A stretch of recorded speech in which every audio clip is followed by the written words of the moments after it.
नमस्कार। आज हम बात करने वाले हैं एक ऐसे लड़के की जो सिर्फ 13 साल की उम्र में एक टूटते बिखरते साम्राज्य का बादशाह बना। आखिर कैसे उसने ना सिर्फ हिंदुस्तान को बचाया बल्कि उसे एक नई शक्ल दी। ये कहानी है जलालुद्दीन मोहम्मद अकबर की। चलिए शुरू करते हैं। साल था 1556। मुगलों के लिए ये कोई मामूली साल नहीं था। ये एक तबाही का साल था। एक ऐसा संकट जो मुगल सल्तनत की नींव तक हिला सकता था। और इस पूरी तबाही के बीच में खड़ा था एक 13 साल का लड़का। सोचिए, अभी अभी पिता हुमायूं की मौत हुई है और कंधों पर एक ऐसे साम्राज्य का बोझ आ पड़ा जो सच में रेत के महल की तरह बिखरने वाला था। देखिए, ये कोई बना बनाया साम्राज्य नहीं था, बस नाम की एक सल्तनत थी जिसके चारों तरफ दुश्मन थे और खजाना वो तो लगभग खाली ही था। और मानो इतना ही काफी नहीं था, सबसे बड़ा खतरा तो अब सामने आ रहा था। जनरल हेमू, जिसने दिल्ली और आगरा दोनों पर कब्जा कर लिया था और खुद को हिंदुस्तान का नया सम्राट घोषित कर दिया। मुगलों के लिए खेल लगभग खत्म हो चुका था। तो फिर सवाल यही है कि एक हारा हुआ 13 साल का लड़का आखिर इतिहास का अकबर द ग्रेट बना कैसे? आज हम इसी कमाल के सफर को परत दर परत समझेंगे। तो पहला पड़ाव था एक कठपुतली राजा से असली शहंशाह बनने का। ये अकबर के लिए सिर्फ तख्त की लड़ाई नहीं थी, ये अपने वजूद की लड़ाई थी। और देखिए, ये बदलाव कितनी तेजी से आया। 1556 में अपने संरक्षक बैरम खान की मदद से पानीपत की जंग तो जीत ली, पर असली पावर अभी भी उनके हाथ में नहीं थी। तो सिर्फ 4 साल बाद 1560 में अकबर ने बैरम खान को ही सत्ता से हटा दिया। पहला बड़ा कदम। और फिर 1562 में अपने सौतेले भाई अधम खान के खिलाफ एक ऐसा सख्त फैसला लिया जिसने हरम की सियासत को हमेशा के लिए खत्म कर दिया। अब अकबर सच में शहंशाह थे। अब जब कंट्रोल पूरी तरह अकबर के हाथ में था, तो उन्होंने एक ऐसा मिशन शुरू किया जिसका मकसद सिर्फ जमीन जीतना नहीं था, बल्कि पूरे हिंदुस्तान को एक झंडे के नीचे लाना था। ये सिर्फ जीते नहीं थीं, ये बहुत ही स्मार्ट मूव्स थे। गुजरात जीतने का मतलब था समंदर के व्यापार पर कंट्रोल। बंगाल और बिहार की जीत से अफगानों की बची खुची ताकत भी खत्म हो गई। फिर काबुल, कश्मीर और सिंध जीतकर उत्तर पश्चिम की सरहद को महफूज कर लिया।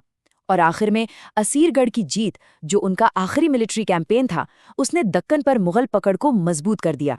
लेकिन अकबर का असली जीनियस सिर्फ जंग के मैदान में नहीं था। उनका असली कमाल था एक ऐसा सिस्टम बनाने में जो इतने बड़े और अलग अलग तरह के साम्राज्य को एक मशीन की तरह चला सके। आप इसे मुगलों का ऑपरेटिंग सिस्टम कह सकते हैं। और इस ऑपरेटिंग सिस्टम का जो कोर था ना, वो था मनसबदारी सिस्टम। जरा सोचिए, ये साम्राज्य का एचआर, फाइनेंस और मिलिट्री डिपार्टमेंट सब एक ही सिस्टम के अंदर था। यही वो स्टील फ्रेम था जिसने इतने बड़े साम्राज्य को एक साथ बांध कर रखा। तो ये काम कैसे करता था? देखिए, सिस्टम बड़ा सीधा था। हर बड़े ऑफिसर यानी मनसबदार को 2 रैंक दिए जाते थे। एक था ज़ात, जिससे उसका पद और सैलरी तय होती थी, और दूसरा था सवार, जिससे ये तय होता था कि उसे कितने घुड़सवार सैनिक मेंटेन करने हैं। जिसका ज़ात और सवार रैंक जितना ऊंचा, वो उतना ही बड़ा और ताकतवर मनसबदार। अब आते हैं पैसे पर, मतलब इकॉनमी पर। राजा टोडरमल का दहसाला सिस्टम किसी क्रांति से कम नहीं था। इसमें जमीन को नापा जाता, फिर पिछले 10 सालों की पैदावार और कीमतों का एवरेज निकालकर टैक्स तय किया जाता। इसका फायदा, किसान को पहले से पता होता था कि कितना टैक्स देना है और सरकार को पता था कि कितनी आमदनी होगी। उस जमाने के हिसाब से ये एक कमाल का सिस्टम था। अकबर को एक बात बहुत जल्दी समझ में आ गई थी, वो ये कि अगर हिंदुस्तान पर हुकूमत करनी है तो राजपूतों को दुश्मन बनाकर नहीं, बल्कि अपना साझीदार बनाकर ही की जा सकती है। और यही उनकी दूर की सोच का सबसे बड़ा सबूत है। तो अकबर ने ना राजपूतों के साथ एक बहुत ही दिलचस्प पॉलिसी अपनाई, जिसे आप कैरेट एंड स्टिक कह सकते हैं। एक तरफ उन्होंने शादी और दोस्ती के जरिए गठबंधन बनाए, जैसे आमेर के राजा मान सिंह को साम्राज्य के सबसे ऊंचे पदों में से एक दिया। तो दूसरी तरफ जिन्होंने उनकी हुकूमत नहीं मानी, जैसे मेवाड़ के महाराणा प्रताप, उनसे सालों तक जंग भी जारी रखी। ये सहयोग और संघर्ष की एक बहुत सोची समझी नीति थी। लेकिन अकबर की कहानी सिर्फ जंग और सियासत की तो है नहीं। अब बात करते हैं उनके उस सफर की जो उन्होंने अपने अंदर तय किया। एक बादशाह की धार्मिक सोच कैसे बदली, ये अपने आप में एक हैरान करने वाली कहानी है। और ये बदलाव कोई एक रात में नहीं आया, ये धीरे धीरे हुआ। 1563 में तीर्थयात्रा टैक्स हटाया, फिर एक साल बाद 1564 में जजिया जैसा बड़ा टैक्स भी खत्म कर दिया।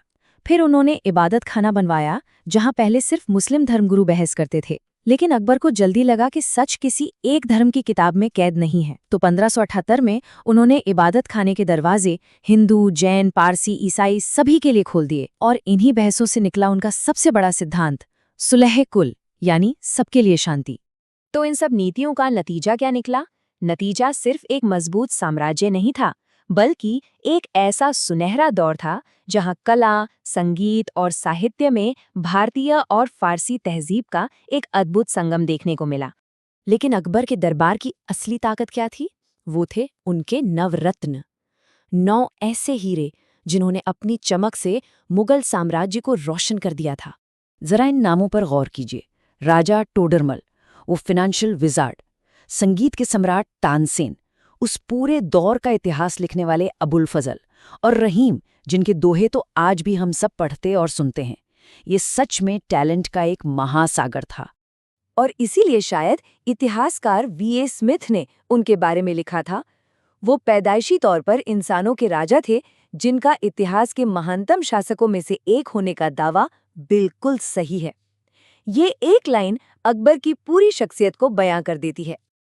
और यहीं पर हमारे लिए एक बहुत बड़ा सवाल खड़ा होता है, क्या अकबर का सुलह एक कुल यानी सबके लिए शांति का विचार आज के भारत के लिए एक ब्लूप्रिंट हो सकता है? एक ऐसा आइडिया जहां सभी धर्म और संस्कृतियां अमन से एक साथ रह सकें। ये एक ऐसा सवाल है जो आज भी उतना ही जरूरी है।